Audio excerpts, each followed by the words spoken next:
Par un exemple, moi, j'ai un ami d'amis qui est instituteur et qui, alors dans sa classe, il a montré la photo de sa classe, il a dit les trois blancs, c'est trois turcs, ce qui fait des problèmes souvent simplement de langue française, de tout ce que vous voulez.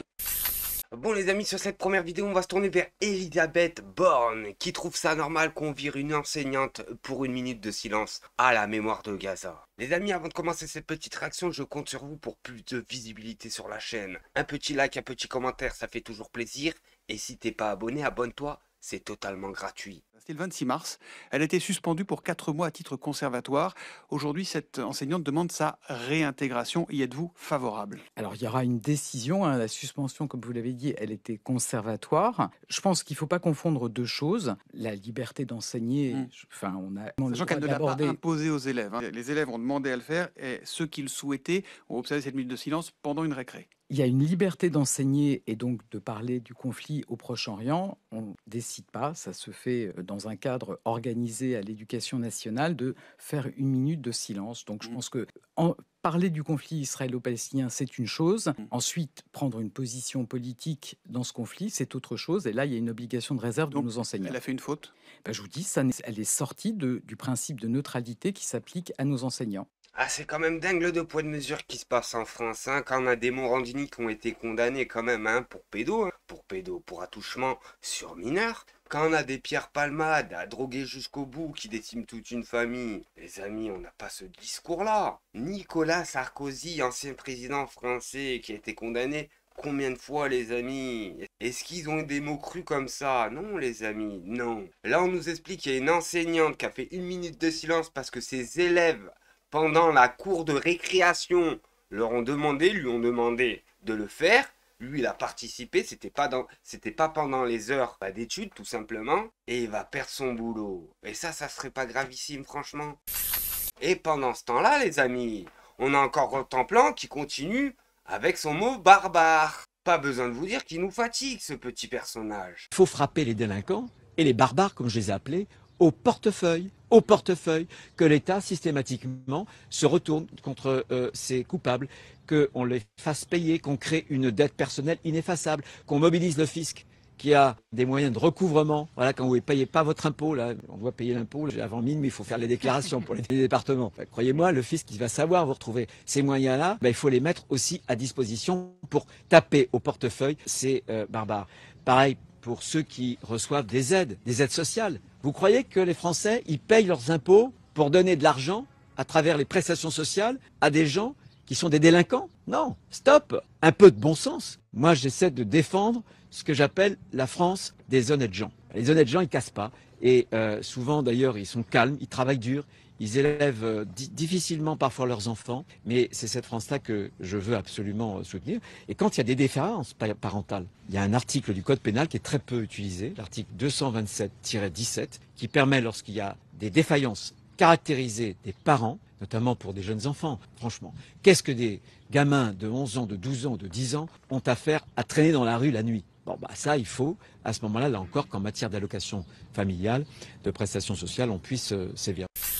Et là, les amis, on va se tourner sur Rima Hassan. Vous savez, elle est en train de faire son voyage en bateau direction Gaza pour donner un peu d'aide humanitaire aux pauvres civils qui restent actuellement là-bas. Même si c'est pas vraiment de les nourrir l'objectif, le premier objectif, mais c'est de donner l'image aux autres du monde entier, de faire comme elle. Vous voyez ce que je veux dire? Et bien là, on a BFM TV, une scène hallucinante sur BFM TV, où le plateau qui crache au mépris de la flottille de la liberté, Rima Hassan et les militants à bord du Freedom Flotilla risquent leur vie pour dénoncer leur géno.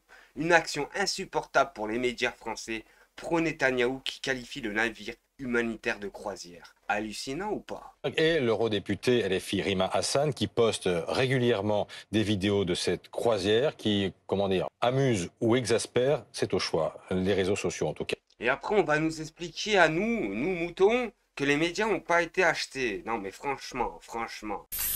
Et là les amis, alerte info. Il y a 5 jours, vous vous rappelez, Macron appelait à sanctionner Israël pour les actions de Gaza. Vous vous rappelez, hein? Et ben pourtant, selon Disclose, la France va livrer discrètement 14 tonnes d'équipement pour mitrailleuses à Israël, via un cargo qui partira demain de Fos-sur-Mer. Voilà le 2 poids de mesure. Voilà le 2 poids de mesure, les discours à 2 francs 6 sous qu'on a actuellement en politique. Je vous le dis. Surtout Manu, mais franchement c'est trop. Le mec il te dit blanc, 3 heures plus tard il va voter noir. Non mais c'est gravissime. Et là les amis, on va se tourner sur le Parti Socialiste. J'ai entendu dire dans mes oreilles que le Parti Socialiste n'avait rien à se reprocher. Ah bon? On leur dira à ces retourneurs de veste, à ces corrompus de service, qu'il y aura un avant et un après le géno de Gaza. Et ça, pour tout le monde. Est-ce qu'il faut interdire toutes les manifestations pro-palestiniennes en France? Ce sont des étudiants pro-palestiniens qui occupent une partie du campus. On a un problème, la direction de Sciences Po a le droit de décider d'évacuer. Tout à l'heure, proposition de résolution à l'Assemblée où les collègues LFI, écolos et communistes appellent à lancer un mandat d'arrêt contre les socialistes n'ont pas signé cette proposition de résolution. Et heureusement, je ne suis pas de cette gauche. Ça ne peut pas être le même hommage. Il y a les victimes du terrorisme et les victimes de guerre. Victimes collatérales, vous êtes dans une guerre, vous êtes victime collatérale, ce n'est pas de même nature. Ce ne sont pas des victimes de même nature, ça me paraît tout à fait évident. Est-ce que ça doit être le même hommage qu'un hommage à des victimes de terrorisme? Je ne le crois pas non plus. Au début de la guerre en Ukraine, on a fermé RT France, Russia Today. Aujourd'hui, est-ce que la question se pose pas aussi de fermer Paris 24 News? Israël, c'est une démocratie. Oui. Et on entend des discours d'appel à la haine, on entend des discours racistes sur les 24 News. RT était une chaîne de propagande d'une... propagande Oui. Bah oui, c'est de la... C'est Aurore, c'est de la propagande quand même. Oui, mais tu peux... C'est pas... On entend des horreurs sur cette chaîne.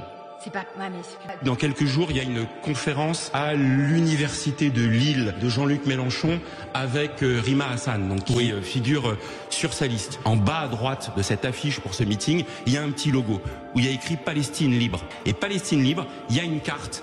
En réalité, une carte d'Israël avec écrit dessus Palestine libre. Est-ce que quand vous avez un point de vue politique très assumé, vous avez encore votre place dans la case humoriste, je fais confiance à la direction des programmes de France Inter pour se poser la question et d'y apporter la bonne réponse, que le service public, quelque part, puisse avoir une certaine porosité, un humour plus que limite, eh bien oui, ça me pose une difficulté. Et notre soutien inconditionnel. Je suis pas sûr que massacrer des civils soit la meilleure... Ah, ils massacrent pas les civils. Alors attention, l'armée israélienne fait tout pour éviter de massacrer des civils. C'est des dommages collatéraux. Je sais que c'est extrêmement difficile à entendre.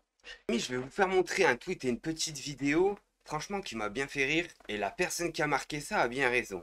Nini Naori, la roumaine, dont le visage est aussi long qu'un horizon désertique, nous parle de droit, comme on cite le cadastre, version Bible. Imaginez-vous un monde où chacun débarque avec son livre sacré pour déclarer « Ici c'est chez moi, mon ancêtre a vécu ici. » Et là aussi. Abraham, figure biblique, Isaac, biblique, Jacob, biblique, donc forcément, terrain privé, propriété ancestrale, effectivement. Et tant qu'on y est, Moïse a ouvert la mer en deux, la mer nous appartient, bien sûr. Abraham a marché dans la Mésopotamie, à Canaan, tout le trajet est à nous. Salomé a eu 1000 femmes, donc tout le pays d'origine et ses belles-mères sont à nous aussi. Les Hébreux, selon la Bible, étaient l'esclave en Égypte, donc l'Égypte est aussi à nous. À ce rythme-là, il ne manque plus qu'un psaume pour déclarer la lune. Mais je voudrais vous reprendre.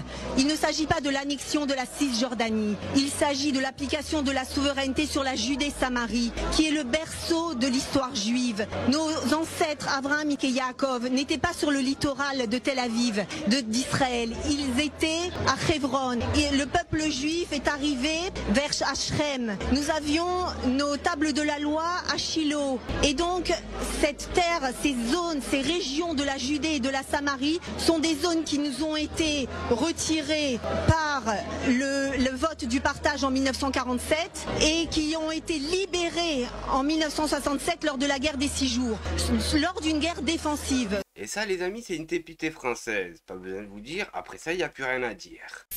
Là les amis, je vais vous faire montrer les patriotes en carton croisés du dimanche, défenseurs autoproclamés de la chrétienté. Regardez ce prêtre vous expliquer ce que signifie vraiment « aime ton prochain ». Spoiler, c'est pas déteste ton voisin. En Afrique, ils ont qu'à travailler, hein, comme tout le monde. Qu'est-ce qui se passe ici?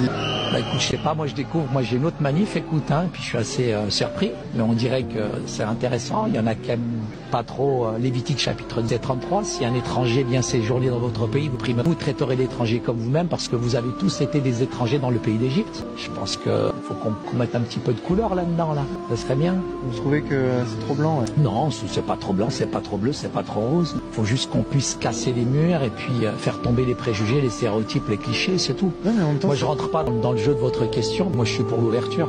Je pense qu'il y a des gens qui aujourd'hui on communautarise, on catégorise, on met les gens en opposition, puis je pense qu'il y en a qui surfent sur la peur.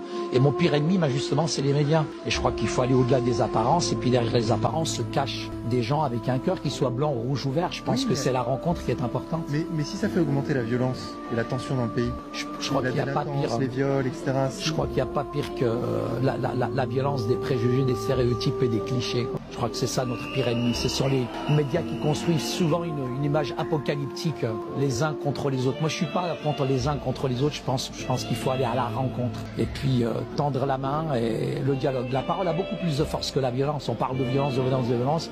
Il n'y a pas tellement de violence que ça. Je pense que c'est des gens qui sont apeurés. Non, absolument pas. Je pense qu'ils sont apeurés, ils sont craintifs par rapport à leur...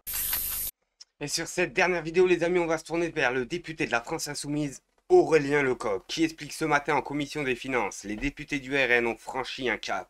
Non contents d'être incompétents, ils rivalisent désormais avec la macroniste dans le mépris du réel. Pour répondre juste d'un mot au Rassemblement national qui nous dit que l'austérité n'existe pas, eh bien, voyez-vous, sur ce budget 2024, par rapport à la loi de finances, les dépenses ont baissé de 7,2 milliards.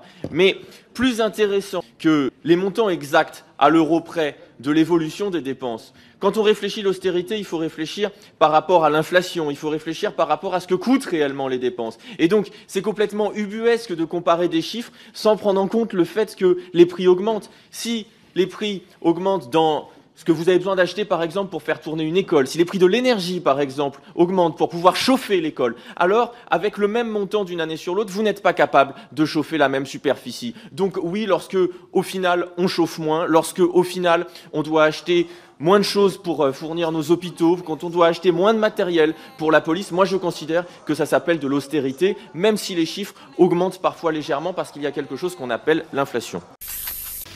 Et maintenant, qu'est-ce qu'on fout? C'est qu'on fout. Maître le mouton, tu aimes? Avec le troupeau des bêtes. Bêtes, bêtes.